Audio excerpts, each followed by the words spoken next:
Welcome back to another film study. We're going to look at some things that were honestly quite brutal to witness, watch, and to see them go through with the decision-making process.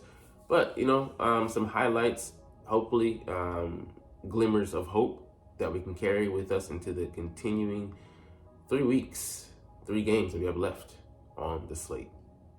What's up, it's your boy Citron coming back at you with another analysis video, and I kid you not, that's my real name. Today, Eagles Seahawks film review. Offensive issues are the same as they have been all season. Pretty much. So let's dive into it. So the Eagles offense is working perfectly fine on, and this is what pissed me off because we strayed from the path, we deviated from what we needed to do, and we had the game in hand. And we just monumentally, colossally collapsed and blew it of our own accord. Not anything that the Seahawks were doing. We just played right into their hands. And they were like, thank you. So I thought the game plan was spot on. Seahawks played 2 deep safeties and dared the Eagles to run and throw it short. What we should have been doing, what we should have stuck to. Just those 2 things. Because what we were doing was working. So that's what the Eagles did. And it worked. Until we decided that we wanted to do something different. Chase the explosives. And quite literally, it blew up in our face. I thought Jalen Hurts looked healthy and strong as a runner.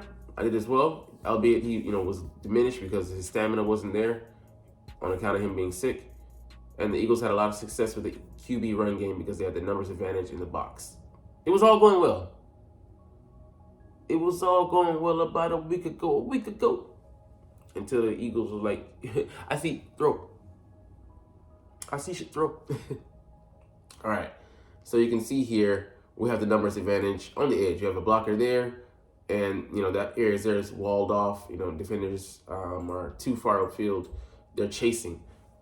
Positive play. Next.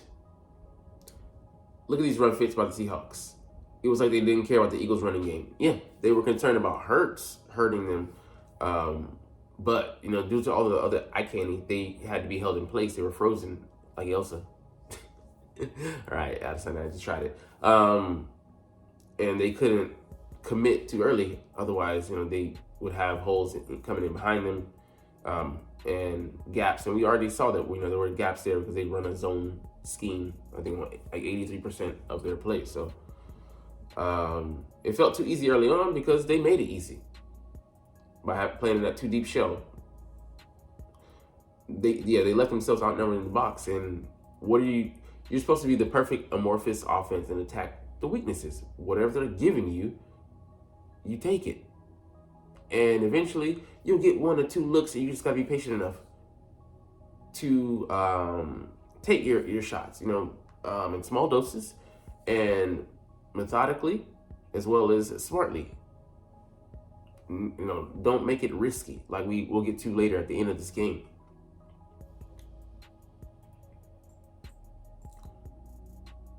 All right, so yeah, that just makes it too easy.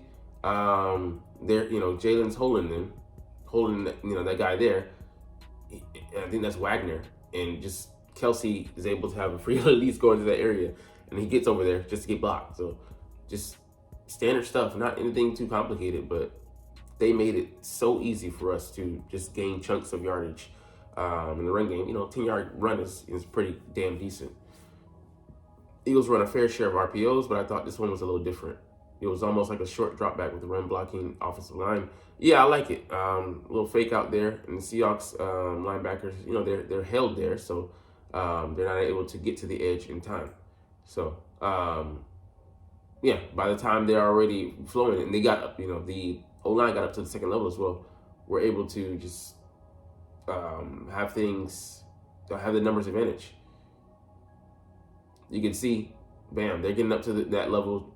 He didn't get a piece of him, but he got enough of him getting his attention, causing him to scrape across the formation and take him effectively out of the play. So I had quite a few issues with the Eagles' spacing. Yeah, we didn't stretch them out horizontally, and we certainly didn't stretch them out vertically, despite the cries of Nick Sirianni that Quez Watkins' 4.36 speed allows us to stretch the field. Put Elamine Zaccheaus in. Yeah, he runs a 4.48. But I'd much rather have that dependable guy who's going to at least fight for the ball and not let it get easily intercepted and be able to track the ball downfield like he did on his 30-yard reception, I think, against Tampa Bay. That was another pirouetting one, or one where he undercut the defense, got him behind him. But he can track the ball. I trust him way more to do that than Quez stinking Watkins. Yeah, I was happy that the Eagles, in the early going, called a lot of short throws, and it was the right decision based on the Seahawks defense. But some of these plays are bad, and they make it harder on the quarterback. So you can see in this one here where it's not actually this play here, but you can see the ineptitude on back-to-back plays. So two guys roughly in the same area. And then this one, I think it's in this area here at the top. The running back running into, I think, AJ's area. And he draws the extra defender where, he has to put it over the top of him instead of making it easy throw where he just comes back to the ball and having to worry about the defender coming in behind him, not being sandwiched. Just, the concepts, the design of the plays, they're like half-baked. It's like, oh, you got things cooking on this side, and then you got, the edges over here undercooked. Like, what the hell is going on with this pie? Just not making sense, man. And it just ruins, like, the execution. AJ Brown had, like, the perfect execution on that play, but he has to worry about extraneous things that shouldn't even be on his radar. He should have to just worry about, dialing it down, catching that ball, going down, or, get out of bounds, taking a hit, and then, move the chains, or we're close to first down. Not, oh man, I gotta adjust to the ball, extraneously here because there's an extra guy in my area that shouldn't be. Granted, he's gonna be there by play design, maybe like on a flat, or like a flat curl. But why? Just frustrating, man. I see people going mad about these screens every week, but let's be clear: there's absolutely nothing wrong with this play call. When you run a lot of RPOs and your QB keeps the ball a lot, your offense should have a lot of bubble screens built into the offense just in case the defense tries to add another defender to the box post snap. So yeah, you want to have outlets to alleviate the pressure. So if pressure builds up here, you got outlets here to alleviate that release. All right, to have secondary options. You don't want to have, like too many times we see like two-man route concept. And it's like, it's boom or bust. And when it don't go boom, that thing definitely goes bust. And we're left with egg on our face. Like, why didn't you design at least for an outlet or two? If they're not immediate, delayed release routes, where you're helping out your O-line on the way to an eventual progression in the play. So just incompetence. And that's coming from the head coach, man. Because they put together the game plan, and then he has the override as well in game.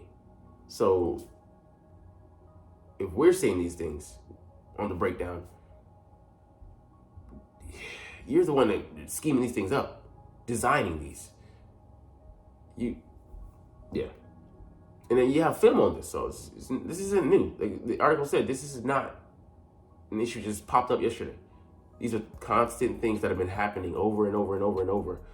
And we just seem to be Groundhog Day, Bill Murray repeating the same motherfucking mistakes. All right. So it should be 5 or 6 yards. We shouldn't be inept like we were coming up here.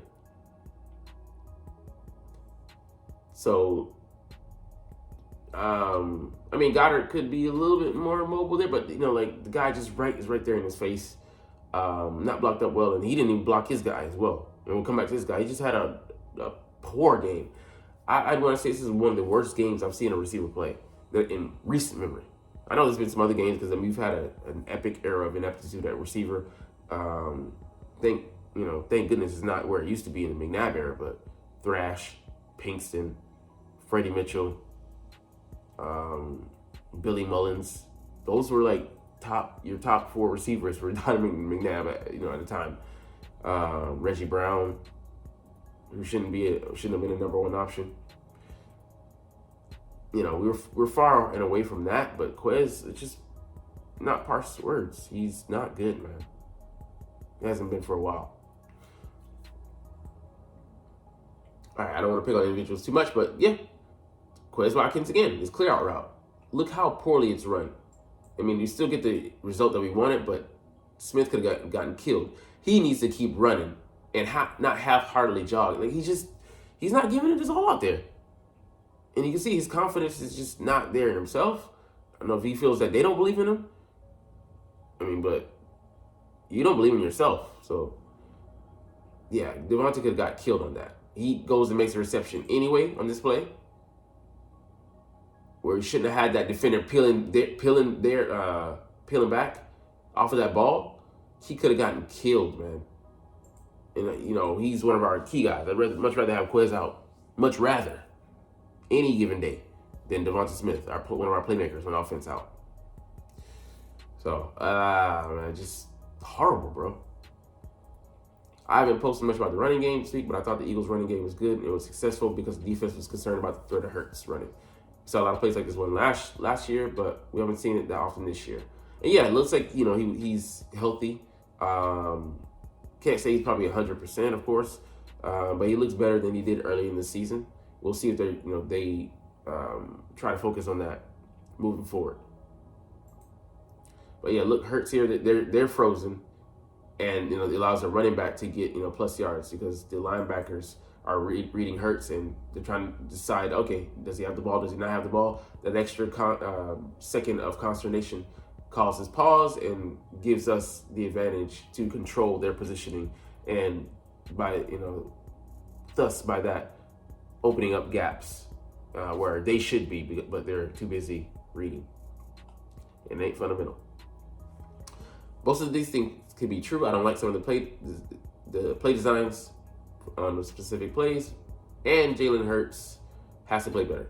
Yeah, pretty much. Spacing is poor. Coaching staff needs to do a better job of designing plays so that they actually cover the space allotment, spread the defense out. Receivers aren't constantly crossing into the same areas, or I should say crossing and staying into the same areas. So that, you run like this and you run out, and the guy's going the same way, and he's drawing a defender there when one of you guys is a designated pass catcher on that play, and you have an extra defender to worry about, and they can potentially disrupt that play because they're in the area. Whereas if it's like boom, and they're coming in behind you, they're at least drawing that guy there, and then you can have that spacing to yourself. Less defenders and a higher chance of success, catch rate. So increase the catch rate. But yeah, spreading the defense out. But yeah, Hurts still has to make this throw. But yeah, that's Hurts pretty much lately. Yeah, he's getting greedy, man, and not taking an easy throw. So I think here he should have gone to Goddard. The high-low concept. Instead, he goes elsewhere. We'll see. We see Goddard here at the bottom of the screen.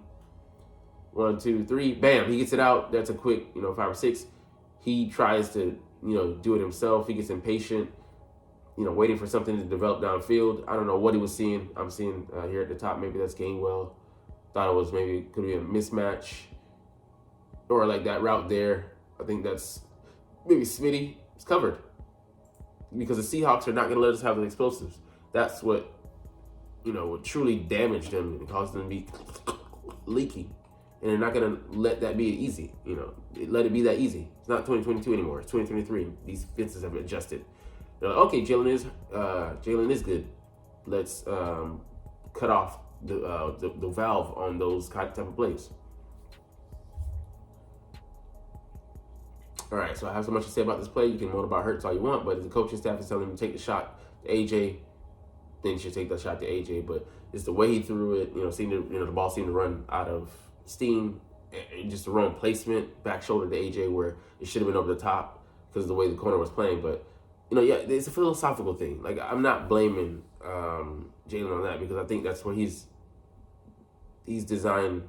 In practice, practice that, and that's where he's throwing the ball. So he's going to, in live game action, It's going to go to that as well. But you got to go to the underneath route with Smith, man, because he's wide freaking open, and he might have still been running. He comes over, bam, and like you see that bam. That's just that's just green grass. If you throw that to him instead of throwing it to AJ, who's thoroughly covered on that one, and then you have to throw it upfield, not to the back shoulder. So just also miscommunication. And then Jason Kelsey saying this: we got to find a way to create explosive plays, especially in the air. Yes, but you don't chase them. Like, it's like a chick.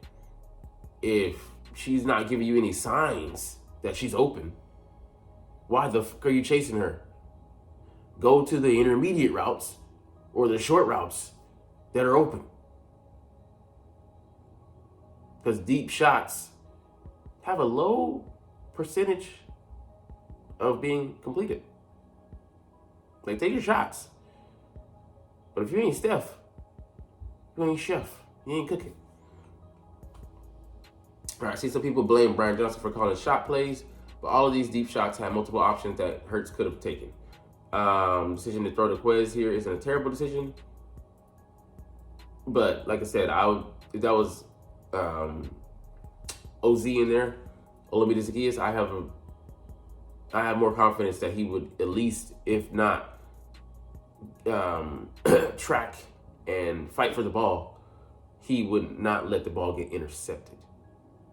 So, I mean, yes, it was pass interference on that play.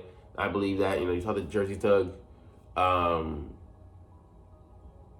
Yes, he was keeping pace with him, but I think I saw it like, I mean, it's just Quez being, he's weak. Kind of alter his body direction, but, no call, so you got to fight for that ball. You can't, do what Nick Sirianni says later, play for the DPI. Or count on the DPI being called. If you're going to do that, you got to fight like hell to come back to that ball and make the ref throw that flag. But it was 1st and 10. And we're up 4 with 8 minutes left to go. You don't need to throw that freaking ball. Like, situational awareness. You're up. There's not a lot of time left in the game.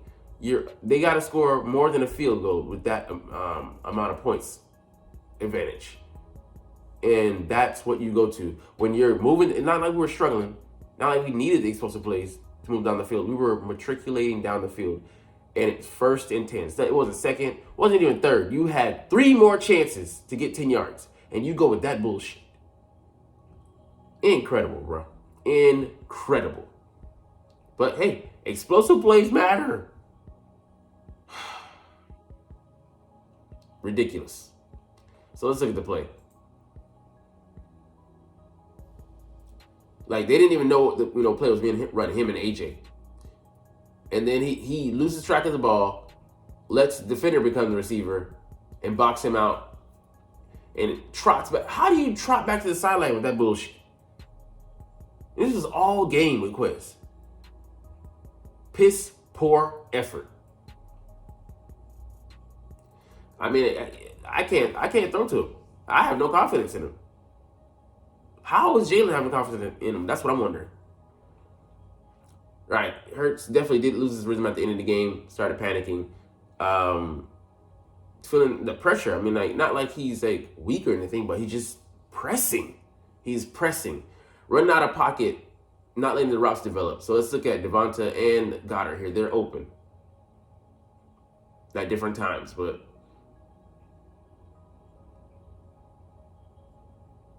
okay, you throw that to Smith there, or you throw it to Goddard here. Throw it to Smith. Okay, let him win there. And Goddard, he wins early as well. Okay, boom. Okay, you throw it at him. But, he's waiting for somebody to come back to him. But, I mean, he's just scrambling around there aimlessly, man. Just panic.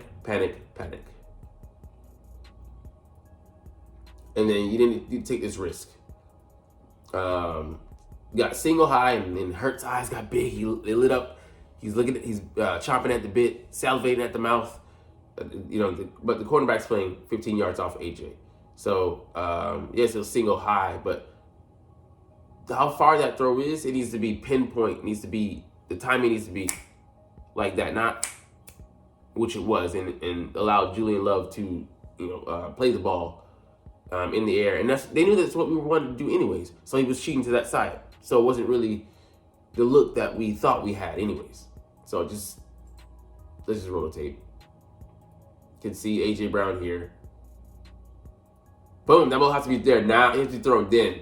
It's thrown a tick late, and then he gets over there over the top. He's able to pick it off, and that was all she wrote. So yeah, of course we have the talent. Of course there's some things we can fix, but it's the philosophical point of view that just scares me. That we're gonna chase explosive plays to the ends of the earth without regard for situational awareness, where we're at in the game. All that should be damned. When we get what we think we want, we're gonna take it, or we're just gonna force the issue, which is just a horrible way to go about things when we don't have to do that. All right, let's get into some injuries, and then we'll get out of here, close out this video. So 5 players sit out leading into New York.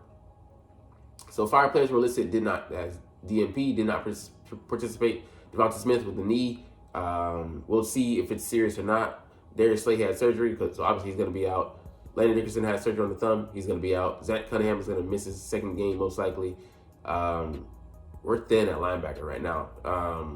We have Nicholas Morrow, Shaq Leonard, and then Ben Van Sumeren, who hasn't played a defensive snap yet this year. And then you also see Nicholas Morrow here with an abdomen on the injury report, did not practice. That's concerning because we have to bring up Brandon Smith, elevate him from the practice squad. Because if we have just Shaq and Ben, Brandon might play over Ben because we don't trust him. He's a fast-flowing guy, but he could compromise things, and we have a tough tight end who we struggled with all this year and last year as well. And the guy we'll look to below, Darren Waller. So full participation, Cam Jurgens and Monte Maddox. So that's a positive sign. So that means most likely if he's able to finish out this week, we'll just have to have a replacement left guard for Landon Dickerson. So it could be Sue Opeta or Tyler Steens. Don't know who, but we'll see. And this guy, I would love having him in the slot to rotate with. So we've opened up his 21-day practice window. There's no guarantee that we're going to play him, but we'll see. But him and Bradley Roby, I think that would be a solid duo on the inside. No more Eli Ricks, no more Sidney Brown, no more trying other guys at slot. I think those 2 guys would do us a solid there. I don't know who starts, but it'd be an upgrade. And let's see, is there anything else? New York Giants, they're banged up. Dexter Lawrence missed practice. And another guy, their second guy, missed practice as well. Raheem Nunez-Roches, and then Ashawn Robinson, who's their third guy, is listed as limited. So they had a guy from the Atlanta practice squad. They're hurting there. Evan Neal at right tackle. I'd rather have him in because he's a turnstile, but he was DNP. Matt Breida was limited with a hamstring injury. Their punter is limited with the groin issue. They're on their third kicker, so a lot of things going on there. He'll probably play, just sickness, probably the flu. Doesn't really matter. Backup tight end. Let's see. Not really important. Brightwell is a decent player. Darren Waller, they need him. He's been dealing with this hamstring issue all along, but we should crush him. But there's no vote of confidence until we go out there and win a fucking game. Then we can start building on that shit again. Anyways, we're gonna get out of here. But I love talking about the Eagles and love making these videos, so we're gonna chunk the deuces. But as always, it's fly Eagles fly, and let's motherfucking go. Like, comment, share, and subscribe Thanks for watching. Check me out at Centron Anime, Centron Life, or Centron Laughs, or other social media.